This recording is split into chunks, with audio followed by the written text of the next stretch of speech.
ఓం గం గణపతయే నమః. వాగర్భావివ సంపృక్తో వాగర్భ ప్రతిపత్తయే జగతః పితరో వందే పార్వతీ పరమేశ్వరో ఉమామహేశ్వరాభ్యాం నమః. వృషభ రాశి. వృషభ రాశి వారికి మే మాసంలో మొత్తం కూడా గ్రహాల యొక్క గోచార స్థితిగతులను కనుక గమనించినట్లయితే మరి మే 15వ తేదీ వరకు కూడా వృషభ రాశి వారికి 12వ స్థానంలో ఉచ్చ స్థితిలో రవి మహానుభావుడు, ద్వితీయ పంచమాధిపతి అయినటువంటి బుధుడు, ఈ ఇరువురు కూడా మే 14 వరకు కూడా 12వ భావంలో ఉండటం ద్వారా వృషభ రాశి వారికి విద్య యందు కొన్ని ఆటంకాలు, మాట్లాడే మాటలో నోరు జారటం వలన, లేకపోతే సంతానపరమైనటువంటి కొన్ని ఇబ్బందులు, సంతానానికి సంబంధించినటువంటి విద్యాపరమైనటువంటి ఆవేదన, ఆలోచనలు నశించటం, అట్లాగే బంధుమిత్రాదులతో అనవసరమైనటువంటి వాగ్వాదన చేయటము, తండ్రిని దూరం చేసుకోవటము మాటలతో, తండ్రి మాట వినకపోవటము వృషభ రాశి వారికి.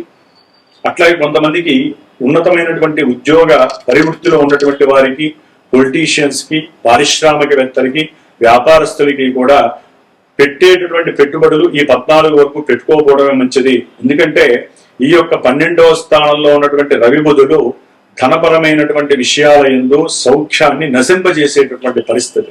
కొంతమంది స్త్రీలకి మరి గర్భస్థిత దోషాలు కూడా కలగటానికి అవకాశము, చేసేటటువంటి వృత్తి ఉద్యోగాదులు, ముఖ్యంగా క్రీడాకారులు కానీ, లేకపోతే క్రీడల యందు ఆసక్తి ఉన్నటువంటి వారికి, అట్లాగే ఎవరైతే చిత్రకళల్లో ప్రావీణ్యత ఉన్నారో, శిల్పకళల్లో కానీ, నాట్యంలో కానీ, లేకపోతే నాటకాలు వేసేటటువంటి వారు కానీ, ఇట్లా ఎవరైతే గనక ఈ ఫీల్డ్స్ లో ఉన్నారో వారందరికీ కూడా 14-15 వరకు మే వరకు కూడా కొంత ఇబ్బందికరమైనటువంటి పరిస్థితులు ఏర్పడుతున్నాయి. ముఖ్యంగా ఆరోగ్యపరంగా, తండ్రి యొక్క ఆరోగ్యపరంగా, తండ్రితో మాట విభేదాలు కానివ్వండి, బంధువులతో అవసరం లేనటువంటి ముచ్చట్లు పెట్టడము, అవి తెలియకుండానే పెద్దవైపోయి వారి మధ్య కల్మషాలు పెరగటం, ఇలాంటివి ఎన్నో కూడా ఇబ్బందులు కలుగుతున్నాయి. ఏదైనా ధనపరమై కుటుంబ పరంగా వీరికి ధనం అవసరమైనప్పుడు అప్పు చేయటము, ఆ అప్పు తీర్చలేక వారి చేత వీరి చేత మాట్లాడటం. కొంతమంది రియల్ ఎస్టేట్లు వ్యాపారం చేసేవాళ్ళు, లేకపోతే వ్యాపారస్తులకి అట్లాగే గవర్నమెంట్ కి మధ్య ఏజెంట్స్ ఉంటారు. ఆ ఏజెంట్స్ ఎంత కష్టపడ్డా కూడా వారికి తగినటువంటి లాభము కనపడకపోవటం, లేదా కొంతమందికి వ్యాపారస్తులకి గవర్నమెంట్ వలన ఉన్నట్టుండి అకస్మాత్తుగా కొన్ని సమన్లు రావటము, ఐటీ దాడులు ఏర్పడటం, దీని ద్వారా కూడా ఆరోగ్య పరిస్థితి చెడుతుంది. జాగ్రత్తగా ఉండండి. విష్ణువు యొక్క నామాన్ని ఎక్కువగా పారాయణ చేయండి. ఆదిత్య హృదయం చదవండి. తర్వాత ఈ యొక్క రవి బుధులు మే 15వ తారీఖు నుంచి కూడా జన్మరాశిలో అడుగు పెడుతున్నారు. అడుగు పెట్టినప్పుడు విపరీతమైనటువంటి శారీరక అలసట, వృత్తిలో ఎంత కష్టపడ్డా ఆ యొక్క గుర్తింపు వేరే వారికి వెళ్ళటం, వీరికి రాకపోవడం, అట్లాగే భార్యాభర్తల మధ్య లేనిపోని కుటుంబపరమైనటువంటి బంధువులతో సంబంధం ఉన్నటువంటి ఏదో ఒక విషయము వీరిని ఇబ్బంది పెట్టడము, లేకపోతే సంతానానికి సంబంధించినటువంటి ఏదైనా వివాహపరమైనటువంటి వ్యవస్థల పరంగా కానివ్వండి, లేకపోతే కొన్ని వ్యాపారపరమైనటువంటి ఆర్థిక సంక్షోభాల వల్ల కానివ్వండి, వీరి యొక్క బుద్ధి విహీనం అవ్వటము, బుద్ధి సరిగ్గా పనిచేయకపోవటము, ఆరోగ్యము చెడిపోవటము, లేకపోతే నేత్ర సంబంధిత దోషాలు కలగటము, నోరు జారిపోయి మాట్లాడటం వల్ల కుటుంబంలో విద్వేషాలు కలగటము, అవతల వ్యక్తులు డబ్బు తీసుకొని ఇవ్వకపోవటం వలన వీరు అడిగినా కూడా ఇదెక్కడ తగువురా బాబు అనేటటువంటి మాట కూడా పడాల్సిన పరిస్థితి ఈ రవి బుధులు జన్మరాశిలో, ఈ వృషభ రాశిలో ఈ నెల మొత్తం ఉండటం వలన అసలు ఈ ఇరువురు కూడా ఇక్కడ ఉండటం అంత మంచిది కాదు. కాబట్టి రవికి బుధుడికి సంబంధించినటువంటి ఏదైనా దానాదులు, స్తోత్రాలు పారాయణ చేసుకోవడం, విష్ణు సహస్రనామం చేసుకోవడం వలన ఆత్మస్థైర్యము, అట్లాగే మనో నిగ్రహత, బుద్ధి చాంచల్యం లేకుండా ఉన్నతమైనటువంటి వాక్కు యందు పరిశీలన శక్తి పెరగటము, మేధస్సు, ఉన్నతమైనటువంటి పరిజ్ఞానము, ఇట్లాంటివి ఎన్నో కూడా చేసే ఉద్యోగంలో కూడా మీకు పరిపక్వత లభిస్తుంది. కాబట్టి కొంచెం జాగ్రత్తగా ఉండాల్సినటువంటి పరిస్థితి. అట్లాగే వృషభ రాశిలో ఉన్నటువంటి శుక్ర భగవానుడు ఈ మే నెల 15వ తేదీ వరకు కూడా అదే స్థానంలో తన యొక్క స్వక్షేత్రంలో ఉండటం చాలా చాలా చాలా విశిష్టమైనటువంటి భోగ భాగ్యాలను ఏదైతే అనుకుంటారో, ఏదైతే మాట్లాడతారో అవన్నీ కూడా మంచిగా రిఫ్లెక్ట్ అవ్వటము, మంచి స్త్రీలతో ఎవరితోనైనా సరే మంచి మాట్లాడటము. ఈ నెల రోజులు కూడా తర్వాత మే 15 తర్వాత కూడా ఆయన బుధరాశిలోకి వెళ్ళడం ద్వారా వీరి యొక్క ఆలోచనలన్నీ కూడా ఏదో రకంగా ఉద్యోగం వైపు కానివ్వండి, లేకపోతే ఉన్నతమైనటువంటి వ్యాపార ఆలోచనలు కలగటం, వ్యాపారస్తులతో మాట్లాడటము, బంధువులతో చక్కగా ఆనందంగా గడపడము, విందులు వినోదాలు ఉత్సాహాల్లో పాల్గొనడము, ఇలాంటివి ఎన్నో ఆకస్మికంగా వీరికి జరగడానికి అవకాశం ఉంటుంది. వ్యాపార రూపంగా గాని చేసేటటువంటి వృత్తిలో గాని ఆకస్మికంగా ధనము వీరికి లాభం కలగడానికి శుక్ర భగవానుడు ఈ నెల రోజులు కూడా చాలా చాలా అత్యుత్తమంగా ఉన్నాడు. కాబట్టి ప్రయాణాల ఎందుకు కూడా ఆసక్తి పెరుగుతుంది. భార్యాభర్తలు చక్కగా కుటుంబ సమేతంగా బంధువులతో ఎక్కడికైనా సరే దూరాలు వెళ్ళి ఇవన్నీ కూడా సడన్లీ ఏదైనా అనుకోకుండానే ఈ యొక్క ప్రయాణాలు జరిగి ఆనందాన్ని పంచుకునేటటువంటి స్టేజ్ లో ఉంటారు. ముఖ్యంగా ఈ యొక్క వివాహపరమైనటువంటి విషయంలో ఈ వృషభ రాశి వారికి జాతకంలో ఉన్నటువంటి స్త్రీ దోషాలు, శుక్రదోషాలు, అట్లాగే జాతకంలో ఉన్నటువంటి సప్తదోషాలు, ఎందుకంటే 4లో కేతు ఉన్నాడు, దశమంలో రాహు ఉన్నాడు.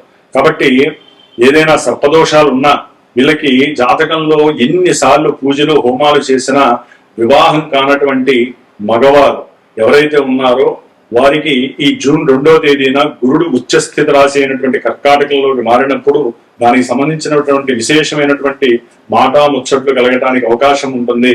కాబట్టి వివాహ యోగ్యత కోసము మరి హైదరాబాద్ లో శ్రీమాత జ్యోతిషాలయ పీఠంలో నా యొక్క సమక్షంలో వివాహం కానటువంటి ఎన్నో దోషాల వలన 27 సంవత్సరాల నుంచి 40 ఏళ్ల వరకు ఎవరికైతే వివాహం కావట్లేదో వారికి ఎటువంటి జాతకంతో పని లేకుండా ప్రత్యేకించి వాళ్ళు వచ్చి కూర్చొని సుబ్రహ్మణ్యేశ్వర కళ్యాణాన్ని చూసి తర్వాత కన్యాపాశుపత రుద్రహోమాన్ని కూడా ఆచరించుకొని నేను ఇచ్చేటటువంటి మంత్రాన్ని ఈ యొక్క హోమం చేసినటువంటి రక్షని కూడా సుబ్రహ్మణ్య అక్షతలను నెత్తి మీద శిరస్సు మీద వేసుకొని 48 రోజులు ఎవరైతే గనక దీక్షగా యొక్క నేను ఇచ్చే మంత్రాన్ని గనక చదువుకుంటారో తప్పకుండా వారికి వివాహ ప్రాప్తి కలుగుతుంది. ఇది ధర్మశాస్త్రమే చెబుతోంది.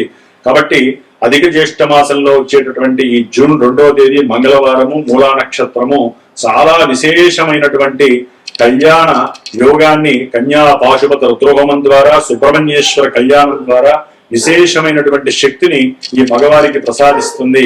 అట్లాగే ఈ యొక్క వృషభ రాశి వారికి చతుర్థంలో ఉన్నటువంటి కేతు వలన వాహనపరమైనటువంటి ఇబ్బందులు, విద్యా సంబంధితమైనటువంటి దోషాలు, అట్లాగే దశమంలో ఉన్నటువంటి రాహువు చేసేటటువంటి ఉద్యోగంలో అభీష్టము ఉన్నప్పటికీ ప్రతి విషయంలో కూడా ఆలస్యము జరగటం, అది జరిగినా కూడా సాటిస్ఫాక్షన్ గా లేనటువంటి పరిస్థితులు. మే 17 నుంచి శని లాభంలో ఉండి ద్వితీయ పంచమాధిపతి అయినటువంటి బుధ నక్షత్రంలోకి మారినప్పుడు వీరికి విశేషమైనటువంటి ధన రాబడి, అంతకుముందు ఏదైనా సరే పెట్టుబడి పెట్టినా, బంధువులకి ఇచ్చినా, లేకపోతే ఉద్యోగరీత్యా ప్రమోషన్స్ కానివ్వండి, ఇట్లా ఏదో రకంగా కలిసి వచ్చి విశేషమైనటువంటి ధన లాభాదులు, కొంతమందికి సంతాన లాభం కూడా కలుగుతుంది. విడిపోయిన కుటుంబాలు కలవటము, చక్కగా ఆనందంగా ఉండటము, ఇలాంటి విషయాలు కూడా చక్కగా ఉంటాయి. ఏదైనా దీర్ఘకాలిక అనారోగ్య బారిన పడినటువంటి వారికి చక్కటి ఆరోగ్య ప్రాప్తి కలగడానికి వృషభ రాశి వారికి అవకాశం మెండుగా ఉంది ఈ నెల రోజులు కూడా. ముఖ్యంగా ద్వితీయంలో ఉన్నటువంటి గురుడు, ద్వితీయంలో ఉన్నటువంటి శుక్రుడు వృషభ రాశి వారికి విశేషమైనటువంటి ధన సంపాదనని, కుటుంబ సౌఖ్యాదులని, ఆర్థికంగా వృద్ధిని, వ్యాపార ఆలోచనలని, ఇట్లా ఏదైనా అప్పు చేసి ఉంటే ఆ అప్పుల్ని తీర్చేటటువంటి శక్తిని కూడా ఈ యొక్క గురు శుక్రుడు చక్కగా ఇస్తున్నారు.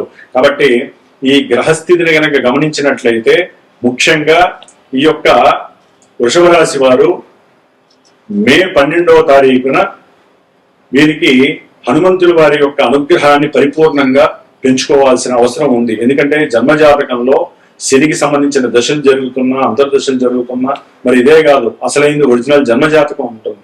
మనం ఈ వృషభ రాశి చూడంగానే మన జీవితం అంతా ఇదే విధంగా కొంతమందికి లాభాలు ఉంటాయి, కొంతమందికి నష్టాలు ఉంటాయి అనుకుంటారు. కొన్ని లక్షల మందికి, కోట్ల మందికి ఇదే నక్షత్రము, ఇదే రాశి, ఇదే రకమైనటువంటి ఫలితాలు ఉండవు.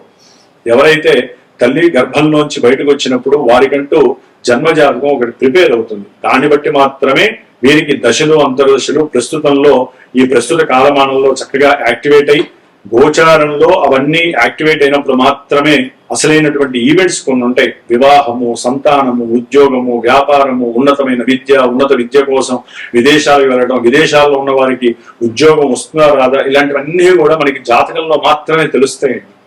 కాబట్టి గోచారంలో కొంతవరకే దాని కీ అనేది అందుతుంది. మిగతాదంతా కూడా మనకు కావలసినంత జన్మజాతకంలోనే ఉంటుంది. కాబట్టి సరైన గురువుని ఎంచుకొని జన్మజాతక పర్యవేక్షణ చేయించుకొని జాతకంలో అసలు వివాహం ఎందుకు కావట్లేదు, సంతానం ఎందుకు లేట్ అవుతోంది, ఎందుకు ఇన్నిసార్లు గర్భవిచ్ఛిన్నాలు కలుగుతున్నాయి, అట్లాగే పిల్లవాడు ఇప్పటిదాకా మంచిగా చదివేవాడు ఎందుకు చదవట్లేదు, కాలేజీకి ఎందుకు వెళ్ళట్లేదు, ఇట్లా ఎన్నో రకాలైన సమస్యలన్నీ కూడా జాతకం మనకు సూచిస్తూ ఉంటాం. కాబట్టి తప్పకుండా జాతక పర్యవేక్షణ చేయించుకొని అసలైన పరిహారాలు అక్కడ చేసుకోవడం చాలా విశేషమైనటువంటిది. ఎందుకంటే గోచార ఫలితాలన్నీ కూడా మనసుకు సంబంధించినవి. జాతక పర్యవేక్షణ అనేటటువంటిది మన శరీరం మొత్తాన్ని, ఆత్మని సూచిస్తుంది. కాబట్టి అసలైనటువంటి బుద్ధి బలం, ధనబలం, వాక్కు, జ్ఞానము అన్ని కూడా జాతకంలోనే తెలియజేస్తూ ఉంటాయి.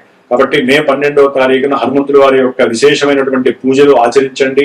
పీఠం తరపున మరి మే 12వ తేదీన నా యొక్క శ్రీమాత జ్యోతిషాలయ పీఠంలో విశేషముగా మృత్యుంజయ హోమంతో పాటుగా, నవగ్రహ నక్షత్ర హోమంతో పాటుగా మా ఈ యొక్క హనుమంతుల వారి యొక్క సహస్రనామంతో విశేషముగా తమలపాకులతో హోమము, అట్లాగే మే 16వ తారీఖున అమావాస్య శనివారం రోజున శనీశ్వరుడు యొక్క జయంతి జరుగుతోంది. కాబట్టి ఈ శని యొక్క పుట్టినరోజుని మనందరం జరుపుకోవాలి. కర్మకారకుడు కాబట్టి ఏ దోషాలున్నా, ఎన్ని కార్య ఆటంకాలున్నా, ఆలస్యాలున్నా, ఏ రకమైన ఆలస్యాలకైనా మూలకారకుడినే, అన్ని కర్మలకి ఈయనే బాస్. కాబట్టి ఆ యొక్క శనీశ్వరుడు యొక్క జయంతి రోజున నా యొక్క పీఠంలో మరి ప్రతి అమావాస్య రోజున నేను ఏదో ఒక హోమం చేస్తాను.